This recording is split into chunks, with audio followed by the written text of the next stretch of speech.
घर में जो चाहो वो पहनो, कोई मना नहीं करता तुम्हें, पहनो ना पहनो कोई फर्क नहीं पड़ता। क्लियर। घर के अंदर वो भी सिर्फ शौहर के सामने। आजकल तो जॉइंट फैमिली रहती है। अब ये थोड़ी कहा दिया जाएगा कि जॉइंट फैमिली में भी जहां ससुर रहता हो, देवर रहता हो, जेठ रहता हो, उधर भी पहन सकते नहीं। घर का मतलब शौहर वाला रूम, घर का मतलब खास वक्त और खास टाइम। अब भाई इससे ज़्यादा तो हम बोलेंगे तो आप कहोगे बड़ा बेहुदा मौलवी है। इस मौलवी को अब ये बातें याद आ रही, इससे ज़्यादा तो हम नहीं जा सकते हैं। क्या कहा, वला युब्दीना ज़ीनतहुन्ना, और अपने बनाओ सिंगार को गैर मर्दों के सामने जाहिर न करें, इल्ला मा ज़हरा मिन्हा, मगर जो खुद ब खुद जाहिर हो जाए। अब खुद ब खुद जाहिर होने का मतलब क्या है? औरत बेचारी प्लेट उतार रही है ऊपर से, कमरे में आप और आपका दोस्त बैठा हुआ है, लेकिन बीवी पर्दा अर्दा करके आई, सब कुछ आई, अब वो प्लेट उतार रही है ऊपर से, अब उसकी आस्तीन सड़क के इधर आ गई, मतलब पहने हुए कमीज़ वो सड़क के इधर आ गई, तो ये खुद ब खुद जाहिर हो गया। तो इल्ला मा ज़हरा मिन्हा, ये चीज़ है कि अब प्लेट उतार रही है या कोई चीज़ उतार रही है, उसमें अब आस्तीन नीचे आ जाए और हाथ की हथेली या थोड़ी सी कलाई वगैरह नज़र आ जाए, तो इसमें कोई हर्ज नहीं है, क्योंकि ये चीज़ खुद ब खुद जाहिर हो गई है, तुम्हारा इरादा नहीं था जाहिर करने का। इसी तरीके से शौहर ने कुछ कहा और आप आ रही हैं और अचानक चेहरा सामने आ गया और दोस्त ने देख लिया, चूँकि वहाँ तुम्हारा शौहर मौजूद है, इसलिए चेहरा अगर अचानक खुद ब खुद जाहिर हो गया तो इसमें तुम्हारे ऊपर कोई गुनाह नहीं है, कोई बात नहीं, ये चीज़ खुद ब खुद जाहिर हो गई, आपका इरादा नहीं था जाहिर करने का। ये चीज़ आज तुम पता नहीं क्या सोच रही होंगी औरतें कि मौलवी तो आज हम पे बरस पड़ा, कितनी पाबंदी लगवाई यार। हमें मालूम है पाबंदी लगवा थोड़ी रहा हूँ मैं, वो तो तुम करोगी वही जो करती आ रही हो, लेकिन हम बताना थोड़ी छोड़ देंगे। वया इल्ला मा ज़हरा मिन्हा, इसके बाद देखिए क्या कहा गया, आए नबी मोमिना औरतों से कह दो कि वो निगाहें नीचे रख के अपने सतर की शर्मगाह की हिफाजत करें और अपने बनाओ सिंगार को गैर मर्दों के सामने जाहिर न करें, मगर वो जो खुद ब खुद जाहिर हो जाए। वलियज़रिबना बिखुमुरिहिन्ना अला जुयूबिहिन्ना, आज ये बहुत बड़ी बुराई हमारी नौजवान लड़कियों में आ गई है। अब वो दुपट्टा लेकर नहीं चल रही हैं, दुपट्टा भी आजकल रखा रह गया घर में, आजकल सिर्फ सलवार कमीज पहनी और निकल गई, अब दुपट्टा उनके गलों से हट गया, उनके सरों से हट गया। कुरान कह रहा है जब वो निकले, जरूरत के तहत भी कहीं जाए, तो वलियज़रिबना बिखुमुरिहिन्ना अला जुयूबिहिन्ना, तो वो अपने सीनों पर अपनी ओढ़नियों को डाल लें, अपने दुपट्टों को, किसी मोटी चादर को वो अपने सीनों पर डाल लें। वलियज़रिबना बिखुमुरिहिन्ना, खिमार दुपट्टे को ओढ़नी को कहते हैं, और उसी का प्लूरल खुमुर इस्तेमाल हुआ है, वो उससे अपना सीना ढांक ले, वो कोई मोटी चादर अपने जिस्म पर ओढ़ ले, अपने सीनों पर। जुयूब जेब कहाँ होती है? अब होती तो अंदर भी है, पैंट के अंदर भी कोई रख लेता है, लेकिन असल में जेब यही होती है। जैसे हम लोग ये मोबाइल रखे हुए हैं, तो असल जेब यही है जो सीने पर। तो जेब का मतलब सीना। कुरान ने औरतों के सीने के लिए एक लफ्ज़ इस्तेमाल नहीं किया, बल्कि जेब की जमा जुयूब इस्तेमाल की है, पॉकेट की जमा पॉकेट्स इस्तेमाल कर दी है कि, और जाहिर बात है कि दुपट्टा जेब में थोड़ी रखा जाएगा। कुरान ये थोड़ी कह रहा कि दुपट्टा उठाओ जेब में रख लो, नहीं, अला जुयूबिहिन्ना, चूंकि जेब सीने पर होती है, इसलिए इसका तर्जमा यह किया जाएगा कि औरतों को हुक्म दिया जा रहा है कि वो अपनी ओढ़नियों को, अपनी चादरों को, अपने मोटे दुपट्टों को अपने सीनों पर डाल लें। आज ये बुराई हमारी माँ बहनों में आम हो चुकी है, और ख़ास तौर पर नौजवान लड़की दुपट्टे को ओढ़ना अपने लिए आज लानत समझती है कि तो गला है, क्या दुपट्टा ओढ़े। आज वो बगैर दुपट्टों के बाज़ार में जा रही हैं, घूम रही हैं, स्कूलों में जा रही हैं, ये चीज़ ठीक नहीं है। ये आयतें कुरान की आपके सामने चीख चीख कर कह रही हैं कि हमारा मुआशरा कैसा होना चाहिए। अल्लाह के नबी सल्लल्लाहु अलैहि वसल्लम ने फरमाया, इन्ना अव्वला मा युरफ़उ अन हाज़िहिल उम्मती अल हयाउ वल अमानतु, क़यामत की जो निशानियाँ, सुनिए, क़यामत की जो निशानियाँ फैलेंगी, क़यामत की जो अलामतें जाहिर होंगी, उनमें सबसे पहली जो निशानी जाहिर होगी वो ये होगी, इन अव्वल मा युरफउन हाज़िल उम्मा, इस उम्मत से, हमारे मुसलमानों से, उम्मत मुहम्मदिया से कयामत की निशानियों में सबसे पहले जो जाहिर होगी, हमारी उम्मत से सबसे पहले जो चीज उठाई जाएगी, इन्ना अव्वल मा युरफउन हाज़िल उम्मा अल हया वल अमानतु, वो हया होगी और अमानत होगी। शर्म हया सबसे पहले उठा ली जाएगी। औरतें शर्म करना छोड़ देंगी, हया करना छोड़ देंगी, उनके अंदर से शर्म हया खत्म हो जाएगी। आजकल भाभी देवर से कहे कौन सी शादी पसंद करोगे, लव मैरिज कि अरेंज मैरिज, अब शर्म क्या रह गई है। जिस देवर को भाभी के लिए मौत कहा गया हो और वही भाभी देवर के साथ मोटरसाइकिल पे बैठ के कलिया चक जाती हो, तो आप क्या कहोगे।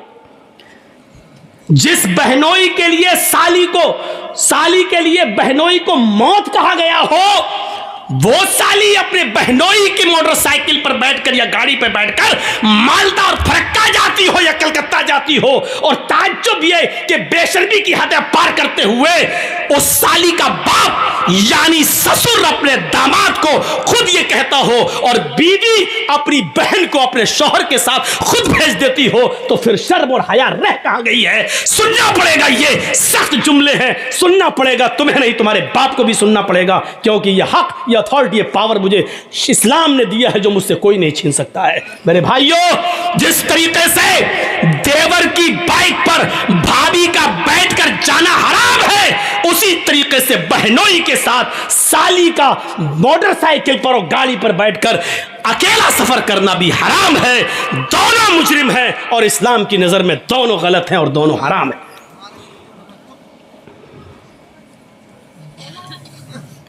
अब सबकी नजरें जा रही होंगी, हाँ कौन लेके जाता है अपनी साली को, सबके दिमाग घूम रहे होंगे, कौन है जो अपनी भाभी को लेके जाता है। बहुत से हैं स्कूल में पढ़ाती हैं, टीचर हैं, आदमी तो बेचारा सुबह दुकान पे चला गया, छोटा भाई भाभी को पहुंचाने जा रहा है स्कूल, लेने भी जा रहा है स्कूल। अगर देवर और भाभी का रिश्ता इतना पाकीज़ा होता तो अल्लाह के रसूल कभी देवर के लिए मौत का लफ्ज़ इस्तेमाल न करते। सोचिए, इस मौत के लफ्ज़ को कायनात की सबसे बड़ी हस्ती जनाब मोहम्मद रसूलुल्लाह सल्लल्लाहु अलैहि वसल्लम इस्तेमाल कर रहे हैं। सुनो, सुनना पड़ेगा। बीवी के साथ आप खाना खा रहे हैं, अचानक साली आ जाती है, आपकी बीवी कह भी रही है आओ चलो बैठो खाना खा लो, बीवी की मौजूदगी में भी, बीवी की इजाजत के बावजूद भी साली के लिए बहनोई के साथ और बहनोई के लिए साली के साथ खाना जायज़ नहीं होगा एक ही प्लेट में, एक ही थाली में, जबकि साली का चेहरा खुला हुआ हो और वो बेपर्दा हो। गौर कीजिए मेरे भाइयों, जब बीवी की मौजूदगी में भी साली के साथ बेपर्दगी के साथ अकेले में नहीं बैठ सकते हो, तो साली को मालदा, कलकत्ता और कलियाचक और मुर्शिदाबाद और फरक्का कैसे ले जा सकते हो। बीवी की मौजूदगी में अपने घर में भी साली के साथ नाश्ता नहीं कर सकते हो, तो होटलों में उसके साथ बैठकर खाना कैसे खा सकते हो। इस्लाम की मोहब्बत है तो मानो, नहीं है तो जो दिल चाहे करो। अल्लाह के नबी ने फरमाया, जब शर्म हया किसी के अंदर से निकल जाती है तो उसका जो दिल चाहे वो कर सकता है, जब शर्म हया नहीं तो जो दिल चाहे करे।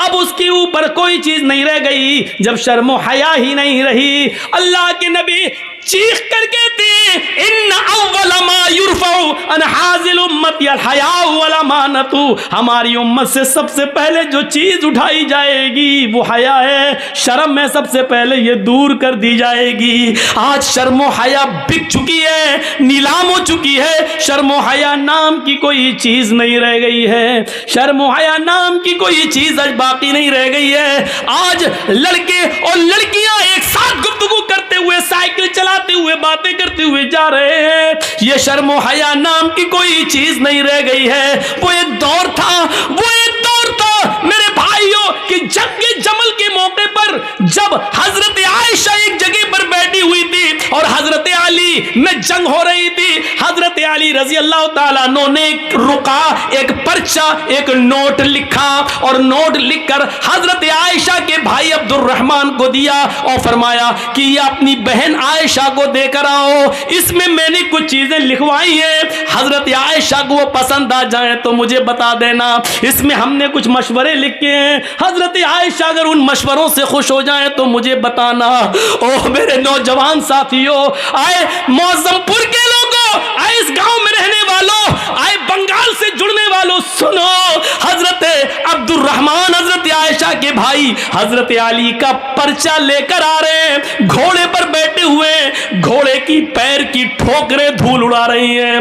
उस धूल में हजरत आयशा समझ नहीं पाई कि इस घोड़े पर बैठकर कौन आ रहा है। हजरत आयशा ने जल्दी से पर्दा कर लिया और जल्दी से अपना चेहरा छिपा लिया और मुंह मोड़ लिया, और अब्दुर्रहमान आते हैं और उनके हाथ में पर्चा देते हैं, लीजिए ये पर्चा हजरत अली ने दिया है। हजरत आयशा ने उस पर्चे को लिया और पर्चा पढ़ने से पहले कहा, आय अल्लाह ये कौन सा दौर आ गया है, आय अल्लाह ये क्या जमाना आ गया है।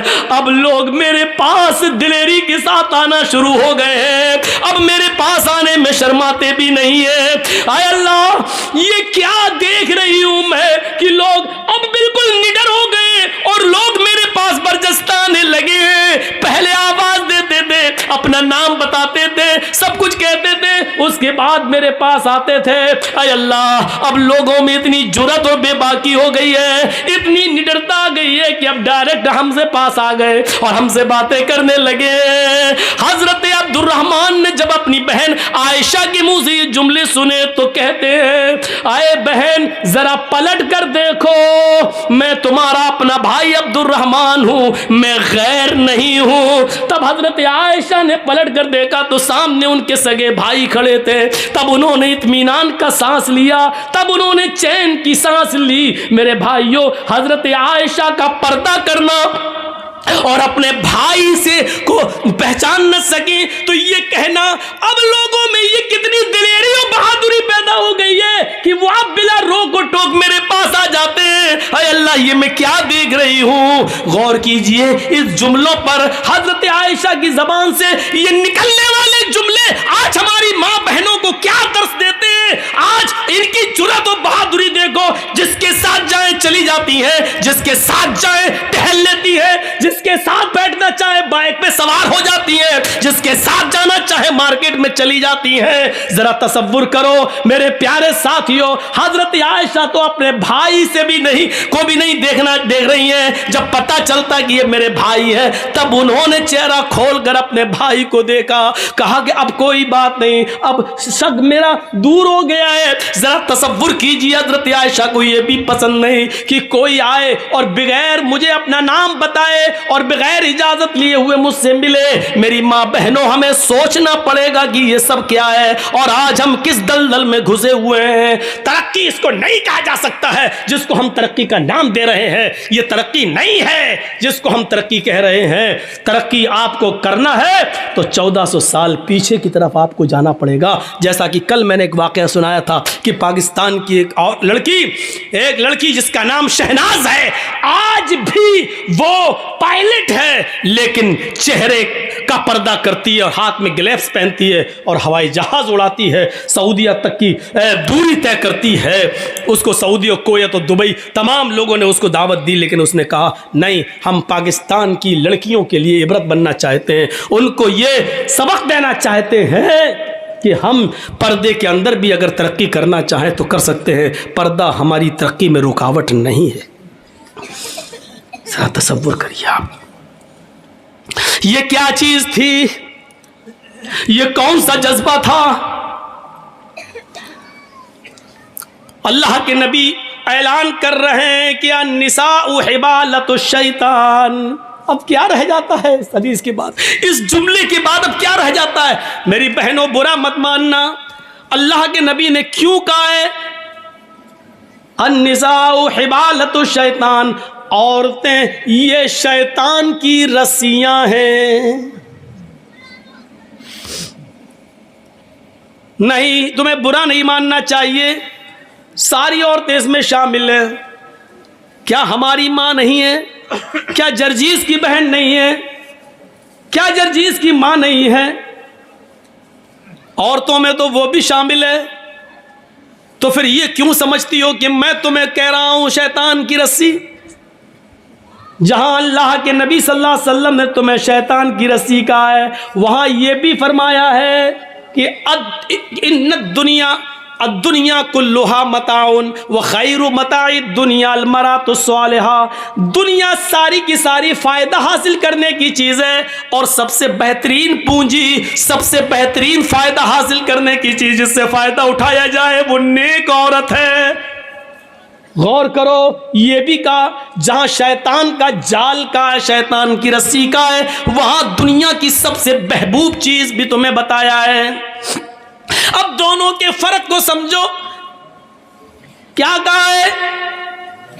अन्निसाउ हिबालतु शैतान लियसीद बिहर रिजाल, लियसीद बिहर रिजाल। शैतान की रस्सियां हैं ये औरतें, और शैतान इसी जाल को डालकर, इसी रस्सी को डालकर मर्दों का शिकार करता है। शैतान जब किसी आदमी को फांसता है तो इसी शिकार का इस्तेमाल करता है, इसी जाल को फेंकता है, इसी को खूबसूरत बनाकर मर्दों के सामने पेश करता है।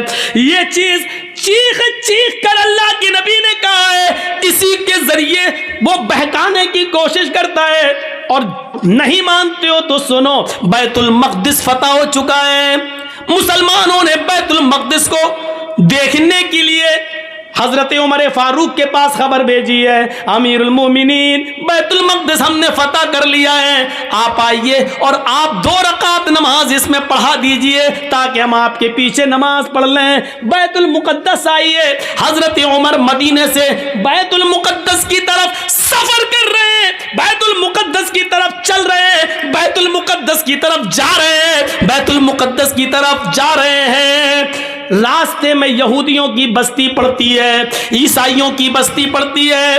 रास्ते में यहूदी भी हैं, ईसाई भी हैं, उनकी बस्ती पड़ी हुई है। उन यहूदियों ने और ईसाइयों ने अपनी अपनी लड़कियों को नीम बरहाना, आधी नंगी लड़कियों को अपने घरों की छतों पर खड़ा कर दिया है, और ये कह रखा है कि देखो, अगर उमर का कोई भी साथी तुम में से किसी को आवाज दे या इशारे से बुलाए तो तुम में से कोई भी मना ना करे, जिसको बुलाए वो उसके साथ चली जाए।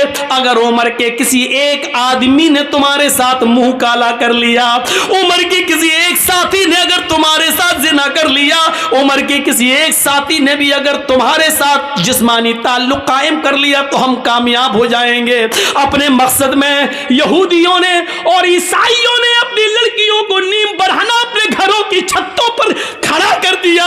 गौर करो, यानी शैतान ने अपना जाल बिछा दिया सहाबा को बदनाम करने के लिए, सहाबा को बर्बाद करने के लिए, सहाबा के ईमान को झचोड़ने के लिए, सहाबा के ईमान को खत्म करने के लिए।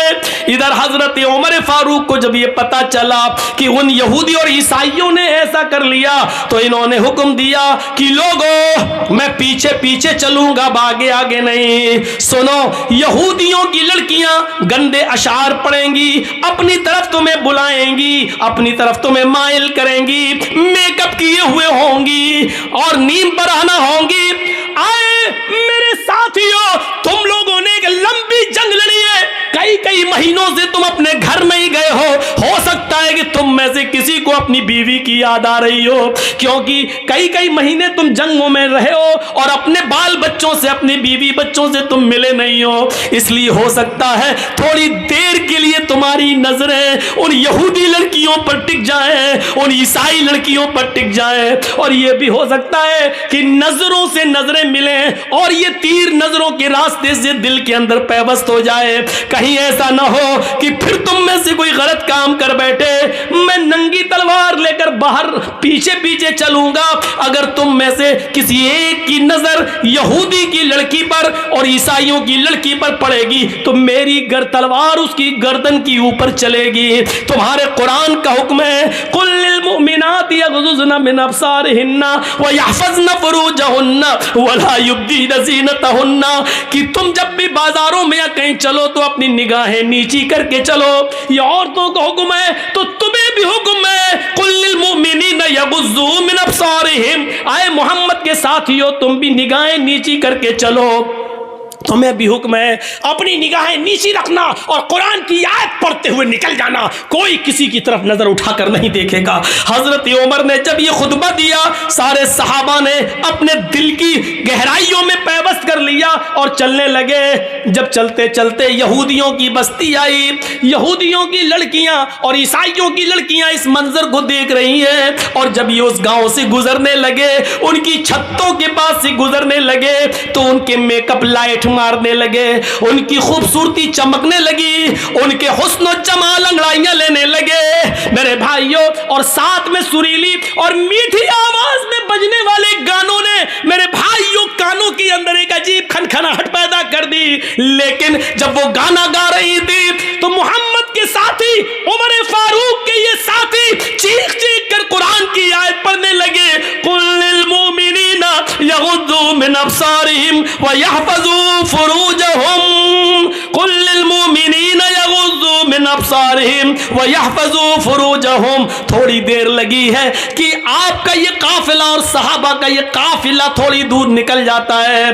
कुरान की इन आयतों के आगे उन गानों की आवाजें मध्यम पड़ जाती हैं, स्लो हो जाती है। सहाबा किराम ये कुरान की आयतें पढ़ते हुए आगे निकल जाते हैं। इन लड़कियों की तरफ कभी झांक कर भी नहीं देखा है। इन लड़कियों ने सोचा हमारे माँ बाप तो हमारी इज्जत का सौदा करने के लिए तैयार हो गए, लेकिन उमर के साथियों ने हमारी तरफ नजर उठाकर भी नहीं देखा, हमारी इज्जत व आबरू को महफूज रखा, किसी ने हमारी इज्जत व आबरू से खिलवाड़ नहीं किया। लिहाजा यही वो लोग हैं जो आगे भी हमारी शर्मगाह की, हमारी इज्जतों की हिफाजत करेंगे, हमारी बॉडी और हमारे जिस्मों की हिफाजत करेंगे, जिन्होंने हमें घास नहीं डाली। अगर हम इनकी बीवी बन जाएं, हम इनकी रफीक हयात बन जाएं, हम इनकी शरीक हयात बन जाएं तो ये हमारा कितना एहतराम करेंगे।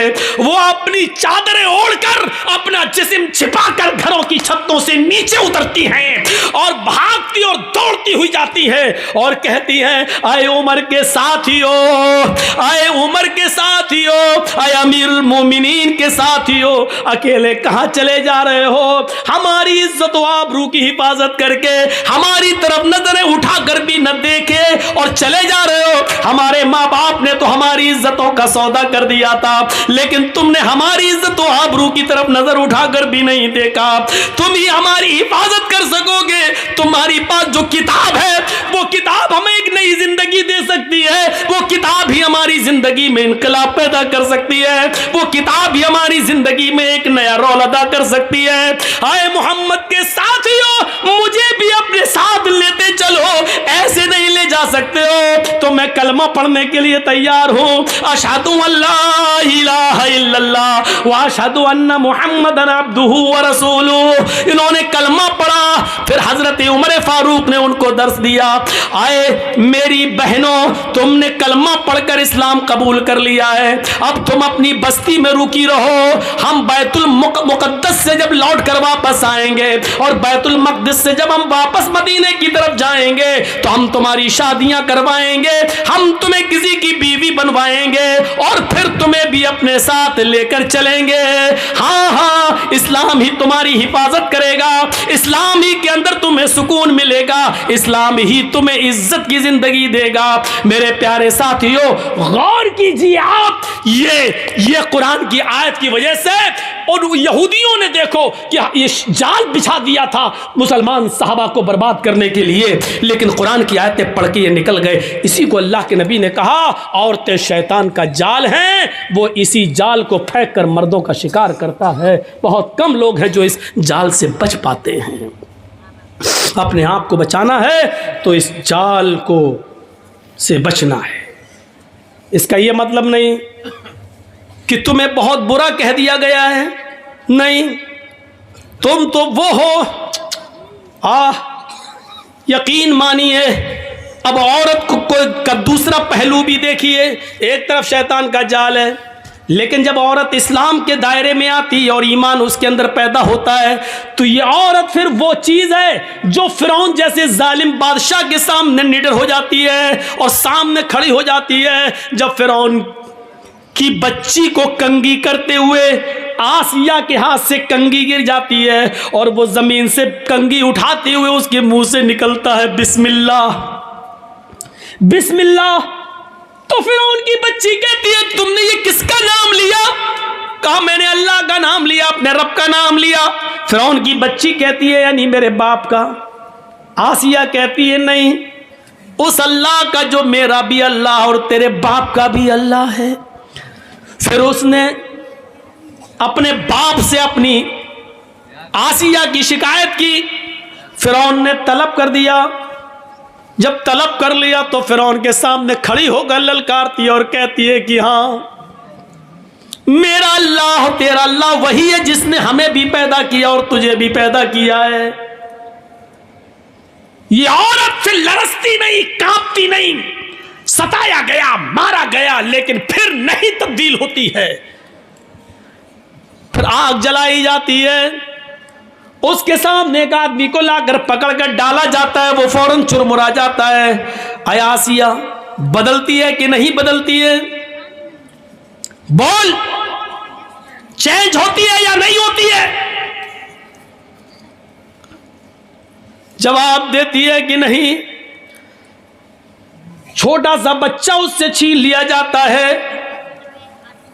थोड़ी देर के लिए सिसक जाती है कि अब मेरी बच्ची आग के हवाले कर दी जाएगी। थोड़ी देर के लिए कांप जाती है, लेकिन अल्लाह ने उस बच्ची को कुव्वत गोयाई दी। मां डरो नहीं, हमें जलाया जाएगा, लेकिन ये तकलीफ थोड़ी देर के लिए है। जन्नत की नेमतें हमारा इंतजार कर रही है। मां कूद जाना, छलांग लगा देना। जब छोटी सी बच्ची ये बोली तो मां में और हिम्मत पैदा हो गई। मां को भी जला दिया गया, बच्ची को भी जला दिया गया। अगर शैतान का जाल कहा है तो वो अपने मकरो फरेब की वजह से, लेकिन औरत वो है जब उसके अंदर ईमान जागता है तो फिरौन के सामने भी वो ललकारती है, उसके सामने नबुर्दाज़मा रहती है और फिरौन को अल्लाह मानने से इनकार कर देती है। औरत में जब ईमान पैदा होता है तो वो अस्मा बनती है, और वो अस्मा बनती है अबू बकर की साली आयशा की बहन, अबू बकर की बेटी आयशा की बहन और मोहम्मद रसूलुल्लाह की साली। गौर करो, जब उसके बेटे अब्दुल्ला को हज्जाज इब्ने यूसुफ ने तीर मार के जख्मी कर दिया और उसकी गर्दन काट दी और काबे की दीवार पे लटका दिया, बुलाया अस्मा को, बुलाओ। 100 साल की हो चुकी थी उस वक्त अस्मा, कमर झुक चुकी थी, लाठी लेकर चलती थी। आए हज्जाज तूने क्यों बुलाया? आए हज्जाज तूने मुझे क्यों बुलाया? का तेरा बेटा कत्ल कर दिया गया। मुस्कुरा के कहती है अल्लाह के शेर कभी कत्ल नहीं होते हैं, यकीन नहीं आता है। कहा नहीं। कहा अपने बेटे की कटी हुई गर्दन देखेगी? कहती है दिखा कहां है? काबे की दीवार की तरफ इशारा किया कि देख। वो बुढ़िया की कमर झुकी हुई थी, सही से गर्दन नहीं उठा पा रही थी, लाठी उसने छोड़ दी और सीधे खड़ी हुई। अल्लाह ने उसकी कमर को सीधे कर दिया, खड़ी हो जाती है। 100 साल की बूढ़ी है, एक भी दांत नहीं गिराए, आंखों की रोशनी कम नहीं हुई है, अपने बेटे की कटी हुई गर्दन काबे की दीवार पे देखती है। पहले हंसती है फिर रोती है। हज्जाज ने पूछा हाय अस्मा, मैंने तुझे रोका था कि अपने बेटे को मेरे खिलाफ बगावत पर मत उतार, लेकिन तू नहीं मानी। तूने अपने बेटे को ज़िरा पहनने तक से मना कर दिया कि बेटे लोहे की ज़िरा पहनने की क्या जरूरत है, तीर सीने पे लगता है तो लगने दे। तूने मेरे खिलाफ उसको